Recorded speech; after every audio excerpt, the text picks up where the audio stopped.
The yellow legal pad lay open beneath the warm amber glow of the corner lamp, its paper fibers drinking in the dark graphite strokes as Miles worked with relentless speed.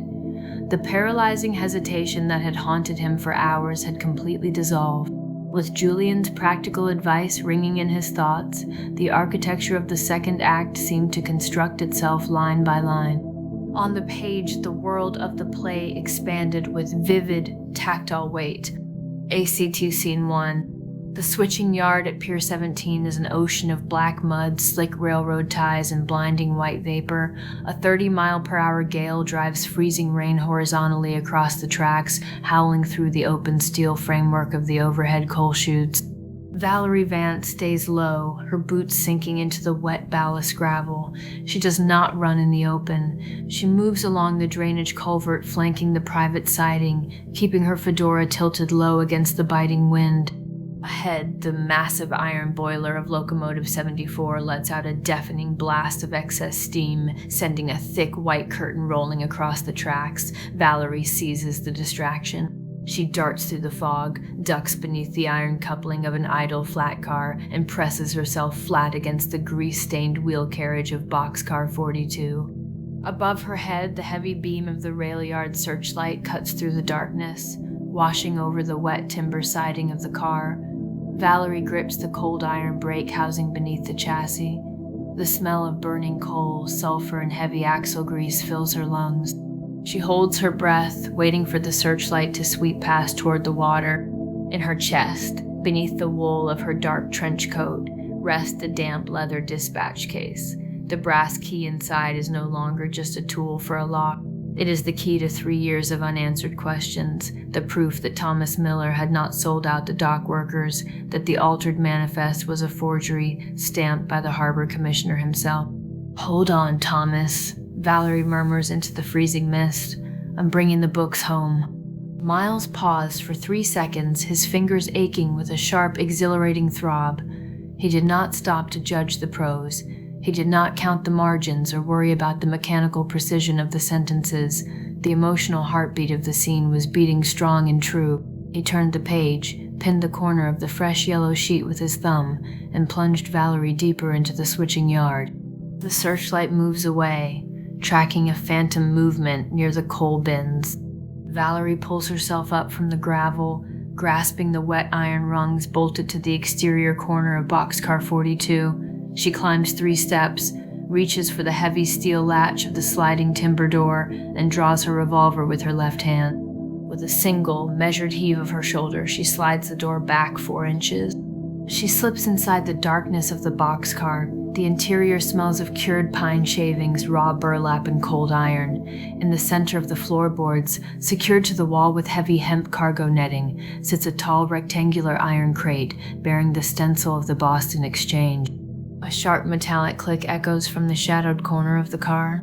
"You're late, Vance," a voice rasps from the darkness. Valerie does not flinch. She keeps her revolver leveled at the center of the shadowy silhouette. "The tide came in early, Arthur. Let's see the transport papers." The scratching of Miles's pencil filled the quiet corner of table 7 like a steady engine. He was entirely lost inside the rhythm of the dialogue, his coffee growing cold in its paper cup, his eyes fixed purely on the imaginary clash inside the boxcar. Then, a sudden creak of the floorboards directly beside his table cut through his focus. Miles stopped writing, the graphite tip resting in the center of a blank line. A familiar heavy silhouette fell across the yellow pad, blocking the warm light of the track fixture. Miles looked up, his chest still humming with creative adrenaline. Standing beside table 7, his wool cap held loosely in his hands and his dark trench coat glistening with fresh rain, was Julian. Julian's expression was noticeably different than before. The relaxed, easygoing posture from their previous conversation was gone, replaced by a sharp, focused intensity. His hazel eyes darted between Miles's face and the legal pad, his brow furrowed in deep, troubled contemplation. "Miles," Julian said, his low baritone dropping into a quiet, almost confidential murmur. "Sorry to interrupt you again, but while I was standing out on the sidewalk waiting for the hauler, something hit me." A sudden chill traveled up Miles's spine. The euphoria of his writing vanished in an instant, replaced by a sudden defensive spike of panic. "Julian, what's wrong?" Julian pulled the wooden chair out and sat down, leaning his broad frame across the table. "When we were talking earlier, you mentioned Valerie Vance tracking a missing ledger from an old crawl space, finding a note written in blue ink, and dealing with a 3-inch foundation issue." Miles swallowed hard, feeling his collar suddenly tighten around his throat. "Yeah, just dramatic setup." Julian shook his head slowly, his eyes locking onto Miles with absolute seriousness. "That wasn't just random setup, was it? You were watching Claire at table 4 before she left." The air left Miles's lungs in a single silent gasp. A wave of pure, mortifying heat rushed into his cheeks, burning across his ears and neck. His throat locked up completely. The shameful truth of his entire afternoon was suddenly laid bare under the harsh cafe lighting. He wasn't a brilliant, detached playwright weaving pure art out of thin air.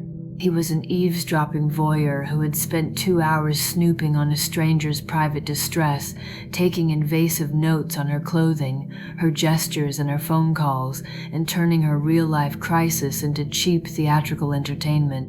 Miles gripped his drafting pencil so tightly his knuckles turned white. He braced himself for the confrontation, for Julian to call him an invasive creep, to demand he rip up the notepad, or to tell the cafe staff to throw him out onto 4th Avenue. "Julian, look," Miles stammered, his voice trembling with genuine embarrassment. "I am so sorry. I swear I didn't mean anything by it. I was sitting here for 3 hours with terrible writer's block, completely stuck, and when she started talking, I used the details to get my pencil moving. It was completely unprofessional, and I had no right to listen in." Julian raised a large open palm, cutting Miles off with a soft, urgent wave. "Miles, stop, relax," Julian said, his tone entirely free of anger.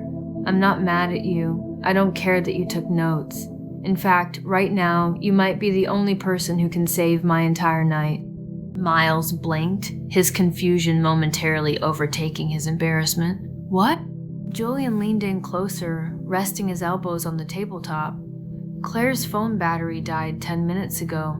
She had to take a cab down to the permit office to stall the city clerk in person. But before she left, she was supposed to leave me the access code for the internal steel strongbox inside our transport truck. Without that combination, our driver can't load the historical surveys onto the Massachusetts freight, and the entire transfer falls apart at midnight."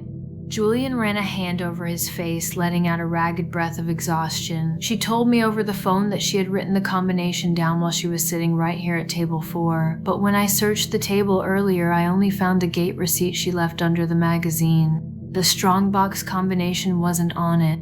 Julian leaned forward, his hazel eyes searching Miles's face with desperate intensity. "You were watching her the entire time, Miles. You saw things I missed. Did she write anything else? Did she drop a piece of paper? Or write on a napkin? Or slip something into a book before she left? Did you notice any weird tiny habit that didn't make it into your play?" Miles sat entirely motionless, his mind racing backward through the afternoon. The shame and panic in his chest cleared away, replaced by the acute, hyper-detailed memory of his initial observation. For 45 minutes, before Julian had ever stepped under the awning, Miles had tracked the woman at table 4 with the obsessive precision of a hawk. Every mechanical detail, every fraction of an inch, and every physical interaction was etched into his photographic memory. "Let me think," Miles murmured, staring past Julian's shoulder as he reconstructed the scene. He pictured the woman in the olive green ribbed knit sweater sitting across the aisle. He remembered the 16-ounce cold brew cup dripping with condensation, the faux marble table, and the unopened lifestyle magazine. And then his mind zeroed in on the very first event of the afternoon, the mundane sequence that had started his entire writing exercise.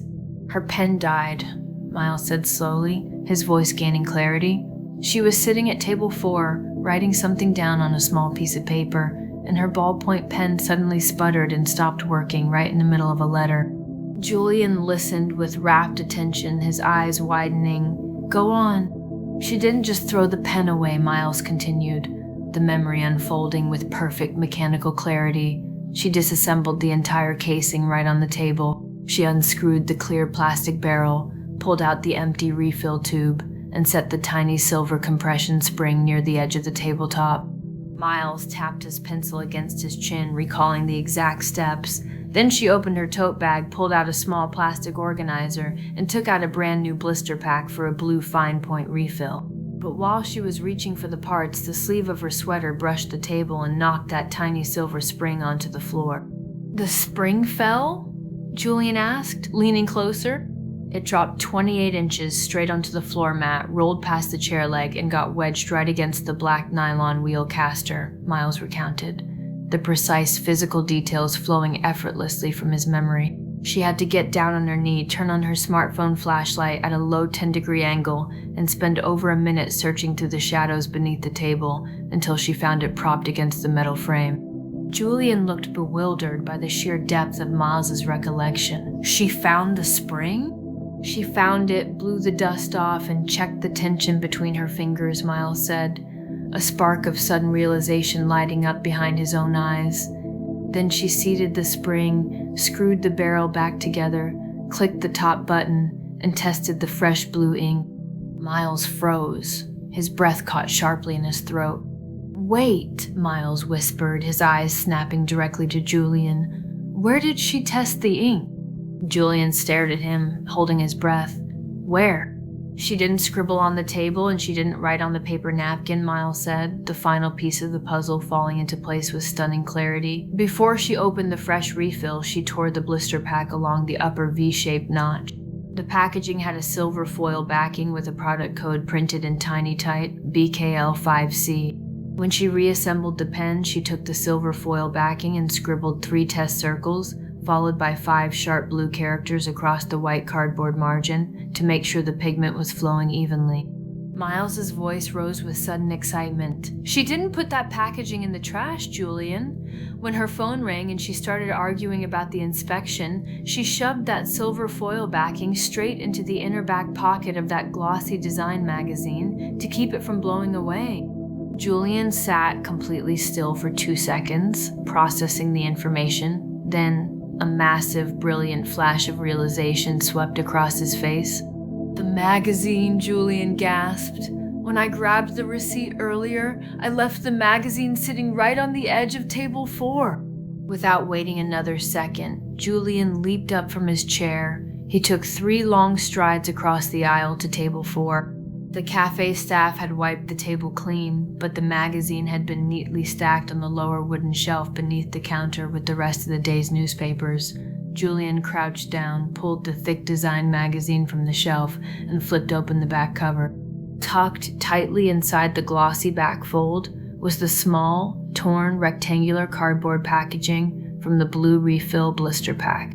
Julian pulled the card into the light. Across the bottom margin, right beneath the printed manufacturer warnings, were 5 bold, handwritten blue characters inscribed in fresh, saturated ink, 743B9.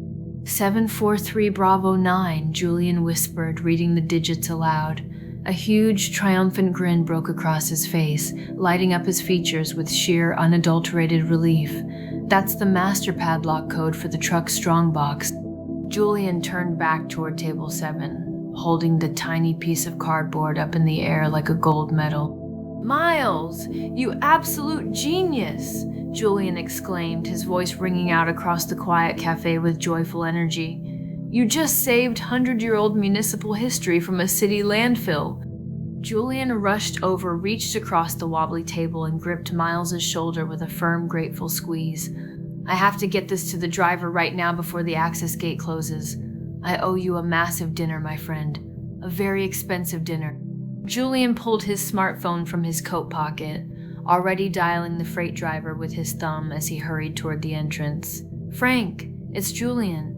I have the strongbox combination. Write this down. 743 Bravo 9. The brass bell above the door chimed loudly as Julian pushed through the glass, his voice fading into the cool evening drizzle outside. Miles sat alone at table 7. The cafe was warm, wrapped in the gentle hum of the refrigerator compressors and the rhythmic clinking of ceramic mugs. Through the plate glass window, Miles watched Julian standing beneath the street lamp across 4th Avenue, gesturing emphatically into his phone as a large, dark delivery truck pulled up along the curb. Miles looked down at his table. His yellow legal pad lay open to the middle of Act 2. Beside it sat his mechanical drafting pencil, his 12-inch clear ruler, and his cold cup of black coffee. A dizzying, complex storm of emotions surged through his chest. On one hand, he was riding the high of an incredible artistic breakthrough. The dialogue on the paper before him was sharper, faster, and more alive than anything he had written in years. On the other hand, a profound, surreal shock hummed in his veins. The mundane, hyper-detailed observations that he had judged so harshly, the absurd obsession with falling compression springs, packaging notches, and millimeter measurements that had felt like the death of his creativity, had just cracked a real-life crisis in the middle of a rainy Brooklyn afternoon. The boring world had not been a distraction from the story. The boring world was the story. Miles let out a long, quiet laugh that shook his shoulders. He reached out, picked up his drafting pencil, and placed the graphite lead back onto the waiting yellow line of Act 2. Outside, the rain began to fall in soft, peaceful ribbons against the glass. Miles smiled, took a deep breath of the warm cafe air, and continued to write.